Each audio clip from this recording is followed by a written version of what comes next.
From Doris LaRubia, it's pretty common for former players to work with other players on the tour. Which current players would you like to coach? Which current players would I like to coach? Yes, if you had to coach someone. Okay, yeah, that's a good question. You know, I think number one is always important that you like to watch the player that you would coach, and that you can kind of maybe see yourself in the player as well. You know, I have an all-round game. I think, you know, the one-handed backhand kind of like always is my style.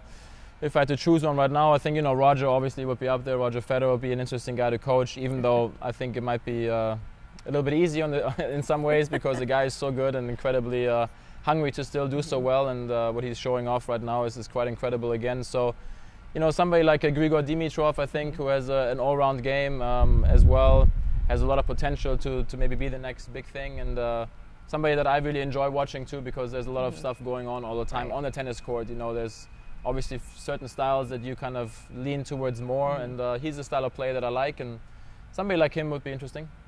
From Justine Toussaint, what is your favorite tournament overall and why?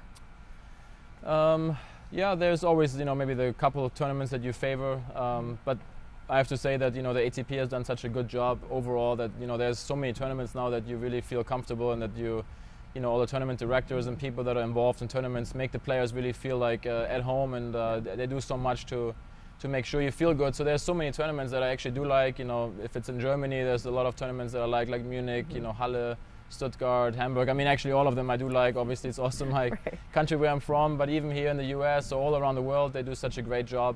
One of my favorite ones, if I have to choose, you know, if my family is around, would have to be probably Indian Wells. The weather is always great.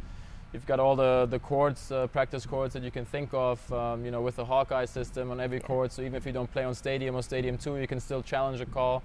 And, you know, just the whole atmosphere, the easy things going there, the fans. So that's probably my favorite tournament if I had to choose. Sounds good. This one's from Twitter user Ola Marud. Have you ever considered changing your one-handed back into a two-handed, or did you ever have a two-hander before you switched to the one-hander? You know, my dad was obsessed with Ivan Lendl's backhand when I grew up, and you know, I always had to kind of play with the one-handed backhand at a young age. And then when I was young, everybody was always so in awe that a little boy like, you know, me could hit such a nice one-handed backhand. So I kind of regret maybe not starting off with two hands, because I think that would have taken a lot of pressure off my arm, especially when you're young and you love to play, and you're playing with a one-handed, and you had the bigger rackets already at a young age. So maybe that has something to do also with the injuries of my shoulder, but who knows. But at the same time, I love my one-handed backhand, and it's given me a pretty good shot to rely on when I needed it. And you know, there are times on the court where I think sometimes it's a little bit easier to maybe have a two in the backhand, especially if somebody serves 135 or 140 mile an hour, you know, serve to your backhand. It's kind of a little bit easier to maybe block it with another hand. At the same time, you have more variation with the slice, and I think you're a better volleyer when you have the one-handed backhand. And I think you know, history has proven that.